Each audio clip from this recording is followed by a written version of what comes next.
Kailash Chandra Magazine Exercise 12.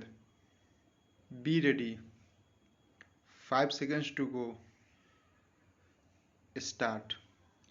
I have no intention of giving a certificate about which my honorable friend Dr. Krishna Swami was talking some time ago.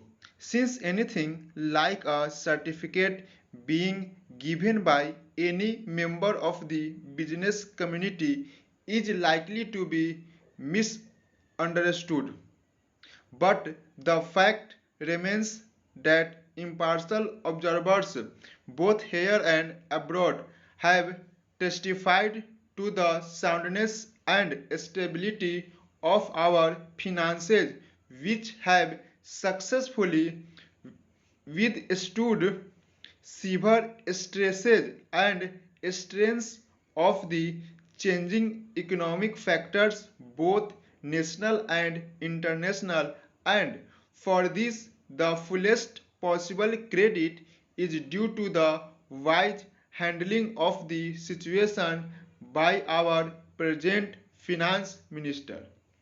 There have been criticisms on both sides. Some have described the budget as pro-big business, as something which has brought about a boom in the stock exchange, and as something which has brought about satisfaction in the business circles.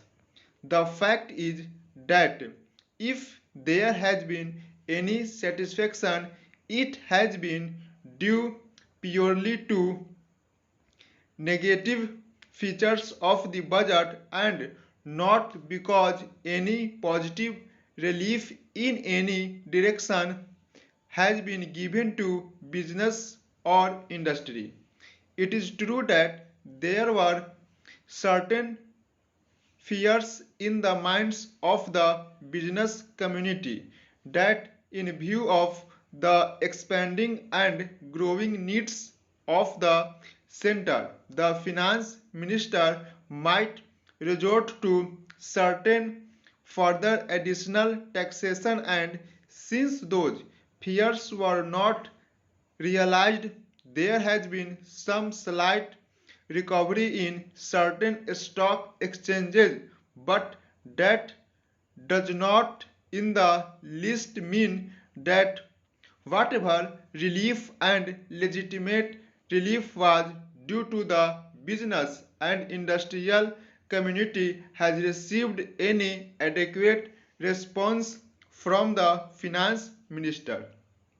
We have got to face the fact that we are at present engaged in the process of development.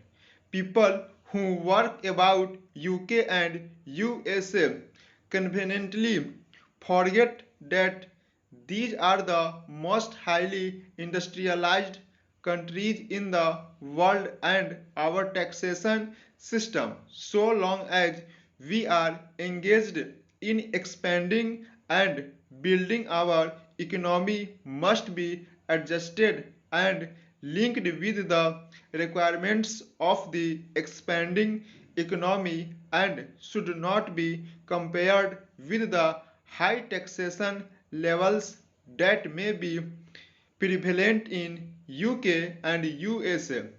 Friends have talked about unemployment, but whether the raising of the direct taxation levels will in any way mitigate unemployment is a question that should be considered.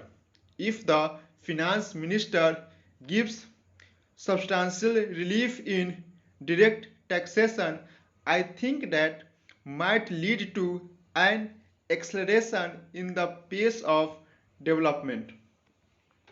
So it has to be considered whether it is relief in taxation which will lead to a reduction of unemployment, or whether it is raising of taxation to the utmost levels, which will dry up the resources and channels of capital formation and thereby by not only retard all further development but might also throw the functioning of present industries out of gear.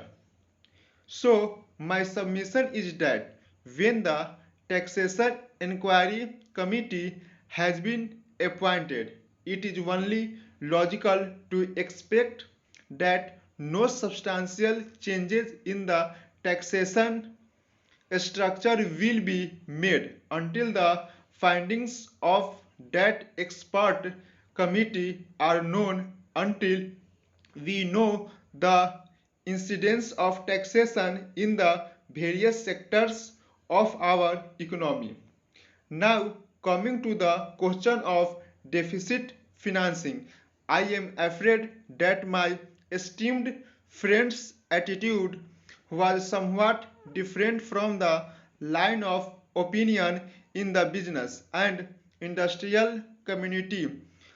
Not that we advocate deficit financing for bringing any artificial rise in prices, but the fact is that those who have criticized deficit financing have not suggested any other alternative or made any other constructive suggestion which will bring about necessary development plans.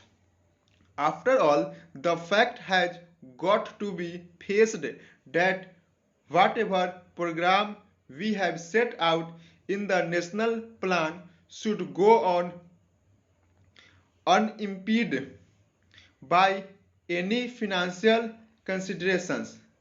An assurance has been given by the finance minister that so far as financial resources are concerned, he will ensure that the 5-year plan will not in any way be retarded.